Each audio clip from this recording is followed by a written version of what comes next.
Ladies and gentlemen, Mr. Cropper here. I want to explain a little bit about how it is that the bad curriculum in the schools could cause ADD and ADHD. Now this comes from the evidence that I gathered by training these students. At the beginning of the school year, with the very first few students that I had, it was a struggle to get them to connect any two thoughts together. The funny thing is, in the schools they don't require you to take thought plus thought then conclusion. Never, never, never. In the schools they just give you one concrete and another concrete and another concrete. Assuming they even give you concretes, usually.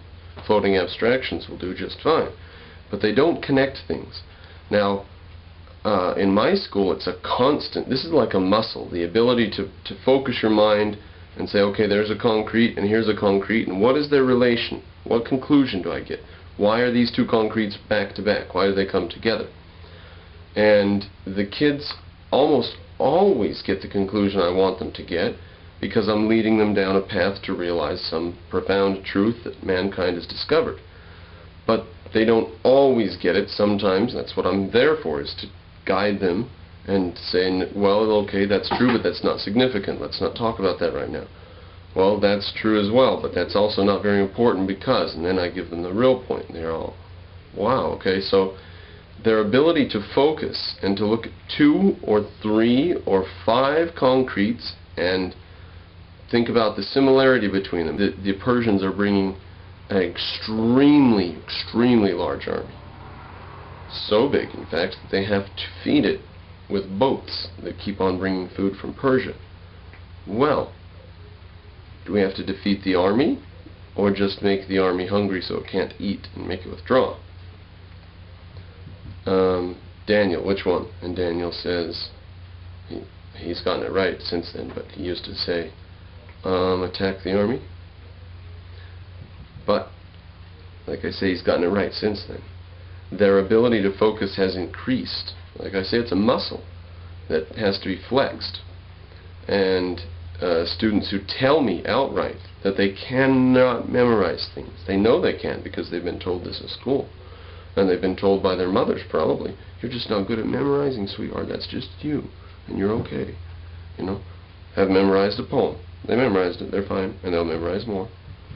We won't do poetry for all of the rest of the year. We'll be done with it in a while, a few weeks or something. But the way that just giving kids concrete, concrete, concrete, concrete, and pretty soon the kid will do anything. He'll even start hitting the kid next to him. So bored out of his mind.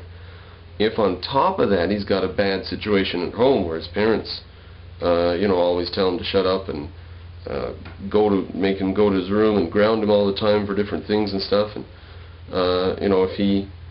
if his mind is disrespected at home and at school, the child's going to be in a tough situation, and that's going to impair his ability to think logically, because logical thinking requires one thing plus another thing and a conclusion. You have to have at least 2 things and then your conclusion. So that's how the schools, by allowing that muscle of rational thought, that muscle to atrophy, to totally waste away, until children who are so weak in that can't even sit still.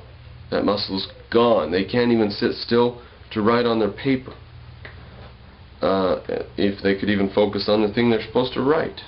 Because why focus? They've given up on it. No reason to focus. They know that already.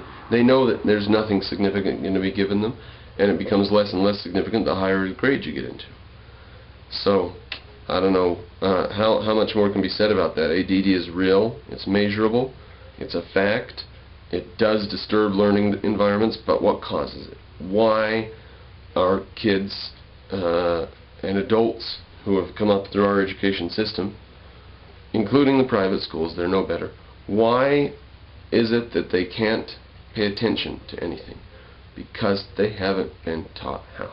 There's no reason to pay attention to a string of unrelated concretes, and that's all that you're ever given. You're never given evidence from reality plus evidence from reality equals conclusion. Never, never, never. It's almost a no-no because everyone's got their own opinion. You're not allowed to talk about reality. You're not allowed to talk about something that's true for everybody. You know, society's all hung up on each person having their own view of it. Each person has their own perception of reality. Wrong. Reality is like a rock. You can kick it, but you can't change it with your thoughts.